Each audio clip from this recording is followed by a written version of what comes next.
El proceso de lectoescritura comienza con el input visual. Este es el único medio de entrada. Existen dos grandes tipos de palabras. La palabra conocida, que es con la que tenemos más familiaridad, y la palabra desconocida, que es aquella que hemos leído pocas veces o nunca.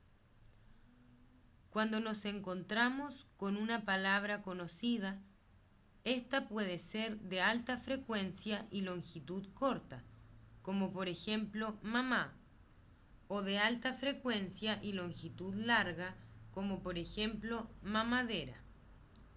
En ambos casos, la ruta de acceso al léxico es la ruta directa. Este proceso está constituido por un análisis visual, un análisis global del léxico, un análisis del léxico visual que pasa al sistema semántico y posteriormente a la articulación. Dentro de este proceso, la longitud va a constituir una variable en la velocidad del proceso. En el caso de la palabra mamá, esta pertenece a la alta frecuencia, longitud corta, o en el caso de la palabra mamadera, que pertenece a la alta frecuencia, longitud larga. Cuando el niño se encuentra con la palabra en la lectura, en el análisis visual se reconoce como una palabra familiar, por lo cual se da el análisis global del léxico, es decir, se analiza la palabra como un todo.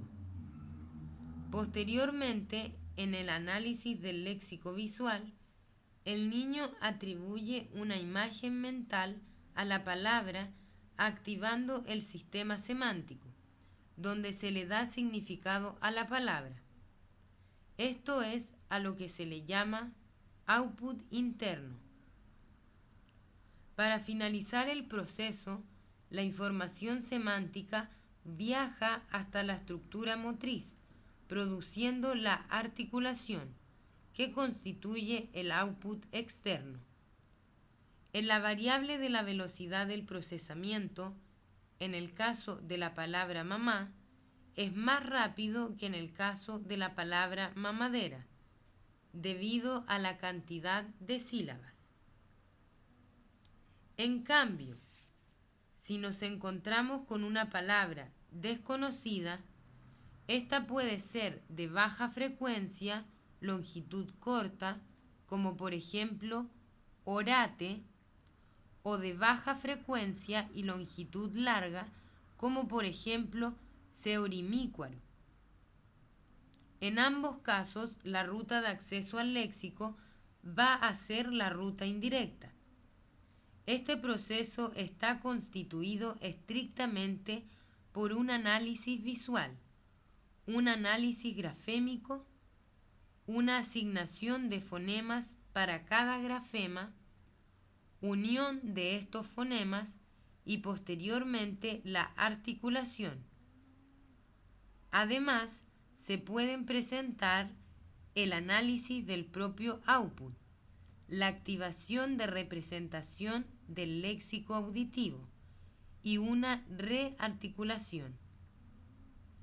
Dentro de este proceso, la longitud también va a constituir una variable en la velocidad del proceso. Cuando el niño se encuentra con una palabra que no resulta familiar, al realizarse el análisis visual, se determina como una palabra que jamás había leído, por lo cual se activa la vía indirecta de acceso al léxico. Posterior a ello se da paso al análisis grafémico del léxico, es decir, de manera segmentada, leyendo cada unidad subléxica de la oración. Ejemplo, orate, y asignando el fonema correspondiente a cada una de estas unidades, para luego unirlos y formar la palabra completa en su estructura mental. El paso último a este proceso es el de articulación. La información de la unión de los fonemas viaja hasta el mecanismo articulatorio y el niño reproduce la palabra que lee en voz alta. Esto representa al output externo. Posterior a este proceso, como se mencionó antes, se puede dar un análisis del propio output, en donde el niño analiza la información fonológica de la palabra expresada en voz alta, por lo cual se activa la representación del léxico auditivo y una posterior rearticulación de la misma. Estas últimas estructuras actúan como un mecanismo de repaso del léxico que se está procesando. En esta vía ocurre algo similar que en la vía directa, en cuanto a la variable de la velocidad del procesamiento. En el caso de la palabra orate, es más rápido el viaje de la información por las estructuras que en el caso de la palabra seorimícuaro, debido también a la cantidad de sílabas.